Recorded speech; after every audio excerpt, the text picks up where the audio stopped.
అవతరించి ప్రజలకు అనేక కష్ట నష్టాలను తొలగించి వేశారు. వివాహాలు కానివారి వివాహాలు, సంతానం లేనివారి సంతానాలు, ఆస్తులు లేనివారికి ఆస్తులు, అలాగే అనారోగ్యవంతులు అనారోగ్యాలు అన్ని చక్కగా సమకూర్చారు. ఇదంతా ఎలా జరుగుతుందో అందుకోవచ్చు మనం యోగ శక్తి, తపస్సు శక్తి అండి. సిద్ధ పురుషులు అవధూతులు మాత్రమే చేయగలరు. సామాన్య మానవులు ఎవరు కూడా ఈ విషయాలు ఈ పనులు కూడా చెప్పలేరు, చేయలేరు. అందుకని స్వామిని మనస వాస కర్మణ నమ్మి సేవ చేస్తున్న వారందరికీ కూడా సమస్త సన్మంగళాలు కలుగుతూ ఉంటాయి. అందుకని ఓం నారాయణ ఆది నారాయణ పొద్దున్నే నిద్ర లేవగానే మధ్య మీద కూతురు కానీ కుర్చీలో కూతురు కానీ కింద బాధాపడ్డ వేసుకుని కానీ 120 సార్లు చదవండి. ఓం నారాయణ ఆది నారాయణ మనసులు అందుకోండి, ధ్యానం చేయండి. మీ మనసులో శాంతమై జరిగి ఎవరి మనసులో ఎంత ప్రశాంతంగా ఉంటాయో వీరికి మేలు జరుగుతుంది. అందుకని నారాయణ ఆది నారాయణని జపం చేయడం మానవత్వం.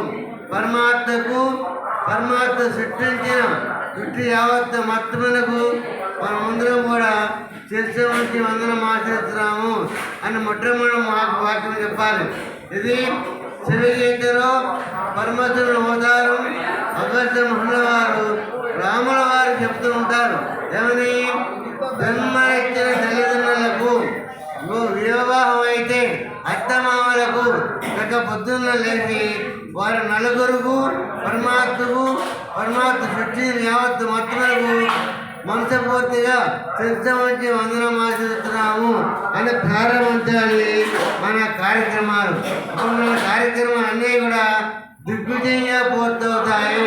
పెద్దగా వినండి, ఇతర మాటలు మాట్లాడవద్దు, ఈ అవకాశాలు మళ్ళీ రావు అని పెద్దగా వినండి. శ్రద్ధావా లభతే జ్ఞానం. భగవద్గీతలో 16వ అధ్యాయంలో యుగంలో శ్రద్ధావా లభతే జ్ఞానం. ఎంతంత శ్రద్ధగా ఉంటే అంతంత జ్ఞానం లభిస్తుంది. ఇప్పుడు మనకి మధ్యలో నేననుకోండి కృష్ణానది దగ్గర తెచ్చుకున్నాం, బిందెడు తీసుకున్న బిందెడు అండి, గడవడు తీసుకున్న గడవడు, ట్యాంకర్ తీసుకున్న ట్యాంకర్ ఉంటాయి. అట్లాగే మనం భగవంతునందు నేను మనస్ఫూర్తిగా నమ్మి మనస వాస కర్మ నమ్మి సేవ చేసుకున్న వారికి అంతంత ఫలితాలు వస్తూ ఉంటాయి. అందుకని మనసు ఒకసాడను మరి అంటే దెబ్బ ప్రమిది ఒకసాడ, నూనె ఒకసాడ, పొద్దున ఒకసాడ పెడితే దేవాలయం మరి ఇరుగుతుందా, దేవాలయాల చేసిన ఫలితం అవుతుందా? ఇట్లా కాకుండా మనస వాస కర్మణ అంటే ప్రమిదలో నూనెలు ఒత్తులు ఉగాచడం వేసి వెలిగించాలి. అప్పుడు ఆత్మజ్యోతిని విందుంది. అదే ఆత్మజ్ఞానము, అదే మోక్షదాయకము. జీవితంలో 2 ప్రధాన కార్యక్రమాలు ఉన్నాయి.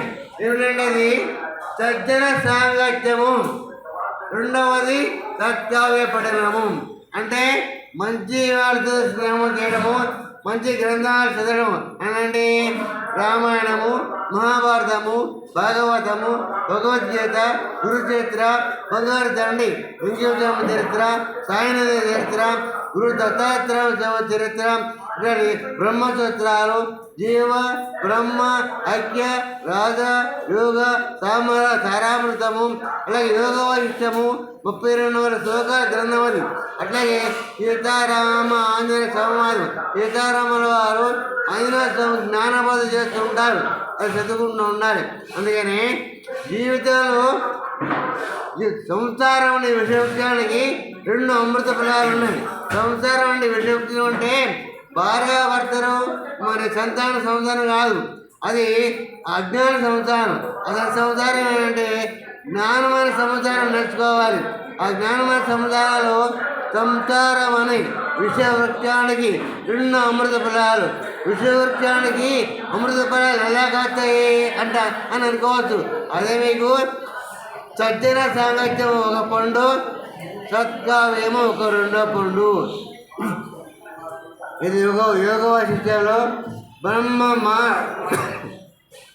వశిష్ఠ భగవానుడు చెబుతున్నాడు. అందుకని సంసారము అనే విషవృక్షానికి 2 అమృత ఫలాలు, ఒకటి సజ్జన సాంగత్యము, రెండవది సత్కావ్యపడనము. ప్రతి గురువారము కూడా బంగారు దండ ఎంగుతోపై దేవాలయంలో 6:30 కానుంచి 8 గంటల వరకు కూడా సత్సంగం జరుగుతున్నది. అందులో మహిమాతిమలు, జ్ఞానవాక్యములు, అమృత వాక్యములు, భక్తి కథలు, భక్తి నామాలు, నామ మహత్యములు అనేవి చెబుతూ ఉన్నారు స్వామివారు. అనుకో వచ్చి అనవలసిందిగా మనవి. అందుకని సజ్జన సాంగత్యాన్ని మించింది లేదు, అన్నదానాన్ని మించింది లేదు. ఈ రెండే మనకి మోక్షోపదాన్ని చేరుస్తాయి. ముఖ్యంగా చెప్పేది ఏంటంటే చాడేలు చెప్పవద్దు, చాడేలు వినవద్దు. ఇది భగవద్గీతలో శ్రీకృష్ణ పరమాత్మ 16వ అధ్యాయంలో దైవాసుర సంపద వివేక యోగం ఆ యోగంలో చెప్పారు. చాడేలు చెప్పవద్దు, చాడేలు వినవద్దు, విమర్శలు చేయవద్దు, ఎవరిని ఏమనవద్దు, ఎవరిని తిట్టవద్దు, ఎవరిని కొట్టవద్దు. అందరిలోనూ పరమాత్మ ఉన్నాడు అనే భావంతో ఉంటే వారికి ఆనందమే కానీ దుఃఖమే కలగనే కలగదు. పరమాత్మ లేని శరీరం ఉందా? అందుకని శరీరము పరమాత్మే. అందుకని శరీరంలో పరమాత్మ ఉన్నాడు కాబట్టి ఈ శరీరం పరమాత్మే కానీ నాది మీదని వేరే భావన ఉండకూడదు. అది శ్రద్ధవా లభతే జ్ఞానం. నువ్వు ఎంతెంత శ్రద్ధగా ఉంటావో అంతంత జ్ఞానం లభిస్తూ ఉంటుంది. నమ్మితే సొమ్ము, నమ్మకపోతే దుమ్ము. అర్థమైందా? నమ్మితే సొమ్ము కానువారిని, నమ్మకపోతే దుమ్ము. సొమ్ము అంటే ఏంటి? జ్ఞాన సంపత్తి, అజ్ఞానం పోవడము, జ్ఞానం కలగడము, సుఖభోగాలు అండి, ధన సంపదలు, ఇల్లు, వాకిలి, భార్య, భర్త, బిడ్డలు, చక్రం చదువుకోవడం, ఉద్యోగంలోను, వ్యవసాయంలోను, వ్యాపారంలోను గడపడడం, 4 రూపాయలు సంపాదించడం, అది సొమ్ము. తిరిగి ఆ సొమ్ముతో పాటు మనం ఆత్మజ్ఞానాన్ని నేర్చుకోవాలి. అది ఆత్మజ్ఞానం, అది మోక్షదాయకం. ప్రపంచంలో వస్తువులు కావాలి, వస్తువులు లేకుండా ఎవరో బతకరు. అందుకే 4 ఏళ్ళ లోపల పోవాలంటే మరి సంపాదన ఉంచుకోవాలి కదా. ఆ సంపాదన ఉండాలి. ఆ సంపాదనతో పాటు ఆత్మజ్ఞానాన్ని సంపాదించుకోవాలి. అది ముఖ్యమైన విషయం. ఒకసారి బ్రహ్మ మానస పుత్రుడు నారద మహర్షుల వారు 64 గ్రంథాలు చదివారంట. 64 చదివితే మనశ్శాంతి లేదు. అన్నం తిండల్లా, నిద్ర పోవడల్లా, నిద్ర మెలకువ తినేమో తుల్లిపడి లేవుతున్నాడు. దీపం మీద ఎవరు పుట్టినట్టుగా లేవుతున్నాడు, బాధపడుతున్నాడు. మనశ్శాంతి లేదు, తపస్సు లేదు, నా నామస్మరణ లేదు. అప్పుడు 64 గ్రంథాలు కూడా నారద మహర్షుల వారు నెత్తి మీద పెట్టుకొని ఈ బ్రహ్మ మానస పుత్రుడు సనత్ కుమారుడు దగ్గరికి వెళ్ళాడు. బ్రహ్మ మానస పుత్రుడు 4 ఉన్నారు. సనత్జాత, సనత్ కుమార్ వీళ్ళు ఉన్నారు. సనత్ కుమార్ దగ్గరికి వెళ్తే 64 గ్రంథాలు నెత్తి మీద నోటు కట్టుకొని ఏమి మహర్షి ఇలా వచ్చావు, దిగాలుగా ఉన్నామన్నారు.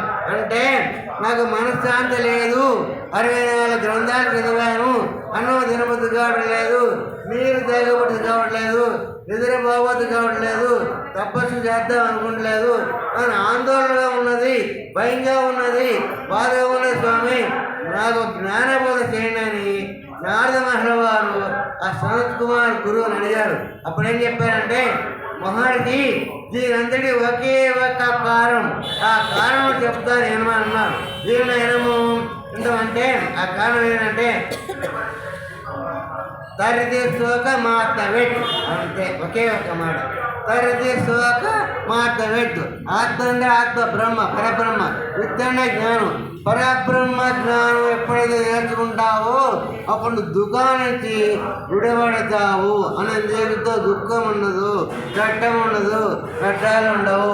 అందుకని తరటి శోక మాత వెట్టు, ఆత్మ జ్ఞానాన్ని నేర్చుకో అన్నారు. ఆ మాట ఒక్క మాటకి నారద మహర్ల వారు మనసు ప్రశాంతంగా ఉన్నది, హాయి ఉన్నది, తీరంతేకూడదు. నారాయణ హరి నమో నమో నారద తన్నోద హరి నమో నమో అనుకుంటూ వెళ్ళారు. అందుకని ఈ నారద మహర్ల వారే 5 నిమిషాలు ఒక నారదమల్ల వారే మనందరికీ కూడా వ్యాస మహర్షి తెలుసు. ఒక 5 నిమిషాలు శ్రద్ధగా ఉండండి. మళ్ళీ ఏకాదశి రావు పాతే ప్రతి గురువారం కూడా 6:30 కల్లా వచ్చేయండి ఈ దేవాలయానికి. నారద మహర్షి వారు శ్రీమన్ నారాయణమూర్తి అవతారం. పరాశర మహర్షికి సత్యవతి అమ్మవారు జన్మించాడు. ఆయన 18 పురాణాలు రచించాడు, బ్రహ్మసూత్రాలు రచించాడు, ఆధ్యాత్మిక రామాయణ రచించాడు, మహాభారతం రచించాడు, భగవద్గీత రచించాడు. ఆయన వ్యాసమహర్షి వారు చాలా గ్రంథాలు రచించారు. అనేది ఒకసారి ఏం చేశారంటే గంగా నది ఒడ్డున చెట్టు కింద కూర్చున్నారు. ఎవరు? వ్యాస భగవానుడు. ఎట్టే కూర్చున్నారు? దిగాగా కూర్చున్నారు. మనసు శాంతి లేదు, కళ్ళలో బాధి, ముక్కులో బాధి, నీరసంగా ఉన్నాడు, భయంగా ఉన్నాడు, ఆందోళనగా ఉన్నాడు, ఆవేదనగా ఉన్నాడు. చూడాలి నిద్ర బాగలేదు, ఆహారం తింటలేదు. ఆ సమయంలోనే నేను వెళ్ళారు. ఎవరు? మన బ్రహ్మమార్గ పుత్రుడు నారద మహర్షి వారు ఆ గంగా నది ఒడ్డున కూర్చున్న వ్యాసం భగవాన్ చూశారు. ఏమని చూసి ఉన్నారు? మహర్షి ఏమిటి దిగాలుగా కూర్చున్నారు, భయంగా ఉన్నారేంటి, ఆందోళన ఉన్నారేంటి, భయపడుతున్నారేంటి? హుషారుగా ఉండేవాడు కదా, 18 పురాణాలు రచించారు కదా, మహాభారతం రచించారు కదా, భాగవతం రచించారు కదా, మరి భగవద్గీత రచించారు కదా, ఆధ్యాత్మిక రామాయణం రచించారు కదా, బ్రహ్మసూత్రాలు 555 రచించారు కదా. అంటే ఏమోనయ్యా నా మతం బాగోలేదు, ఆందోళనగా ఉన్నదన్నారు. దీనంతటి ఒక్కడే ఒక కారణం చెప్తా నేనమన్నారు నారద మహర్షి వారు. అప్పుడు చెప్తున్నారు, మహర్షి శ్రద్ధగా ఉండి ఆ మహర్షితో పాటు మనమందరం కూడా శ్రద్ధగా ఉన్నారు. నారద మహర్షి వారు చెప్తున్నారు ఏమని? అంకితమైన ధర్మ చేయమందు చెప్పింది వందలో ఇటుగా ఇష్టు కథలు ఎప్పుడే చెప్పవు నీకు నీ కొంచెం వచ్చుటెల్లా అరకేటిల్లో నుడుమయ్యా నార్య పూజిత అంటే హరికథ అంకితమైన ధర్మసేమంతో చెప్పింది వందలోన అనే గ్రంథాలు రాశావు. ధర్మం మీద అరం మీద చెప్పావు. భక్తితో కథన రాశావా? బంగాధరని భగవాన్ వెంకటేశ్వర గురుది నీవు రాయలో. అందుకని మనసు ప్రధానత లేదు. అందుకని అంకితమైన ధర్మజీమంతో చెప్పింది ఉందిలోన ఇష్టగా ఇష్టు కథ లేకపోవడం చెప్పవు. విష్ణుమూర్తి కథ ఒక రాశావు భక్తితో రాయలేదు కదా. అందుకే నీ మనసు ఆందోళనగా ఉన్నది, భయంగా ఉన్నది, బాధగా ఉన్నది, నీకేం చేయబోదు కాదు. అందుకని ఇప్పుడు నీకు నీ కొంచెం వచ్చుడెల్లా అరికోటి నృత్యమయ్యా నీకు వచ్చిందేదో బంగారు భగవాన్ వెంకటేశ్వర గురించి భక్తితో కథలు రావయ్యా. ఆ భక్తితో కథలు రాస్తే నిన్ను మనసు ప్రశాంతంగా ఉంటుందయ్యా, ఆత్మజ్ఞానం కలుగుతాయా, భక్తి ముద్దుతావయ్యా, 100 మంది కోట్ల మందికి మేలు చేసిన అవుతావయ్యా అన్నారు. అందుకని అప్పుడు వ్యాస భగవానుడు భక్తితో 18,000 శ్లోకాల గల 12 స్కందాల గల శ్రీమద్ భాగవత మహాపురాణం రచించారు. ఆ తర్వాత ఆయన కథను పట్టుకొని ఒక గ్రంథం కూడా రాసిన బాబు లేదు. అందుకని భక్తి లేని జీవితం వ్యర్థము, భక్తిలో జీవితం భగవంతుని చేరుకుంటుంది. మనందరం కూడా మనస వాస కర్మణ భక్తితో మన బంగారు తండ్రి భగవాన్ వెంకటేశ్వరని సేవించుదాము, భజిద్దాము, వ్రతాలు చేద్దాము, నోములు వద్దాము, అమావాస్య పూజలు, పౌర్ణమి పూజలు, బ్రహ్మోత్సవాలు, సత్సంగాలు, భజనలు, ఆ బ్రహ్మోత్సవాలు అబ్బా ఎంత బ్రహ్మాండంగా జరుగుతున్నాయండి. ఈ విధంగా అక్కడ జరుగుతున్న బ్రహ్మాండంగా ఒక వాలంటీర్ లేడు, ఒక పోలీసు వాడు లేడు, ఒక పిల్లలు లేదు, ఒక రైతులు మాట్లాడేవాళ్ళు లేరు. ఎంత చక్కగా చెప్తున్నారు చూడండి. అమావాస్య పూజలు భక్తులందరూ కూడాను అంతా కూడా స్వామికి అనుగ్రహమే. స్వామికి అనుగ్రహం ఉండమంటే మనందరూ కూడా చేయగలుగుతున్నాము. అందుకని వ్రతాలు చేసేది స్వామివారి, వరదాలు చేయమని చెప్పేదే స్వామివారి, భగవన్నామ చెప్పేదే స్వామివారి, భగవన్నామ వినేది అనేది స్వామివారి.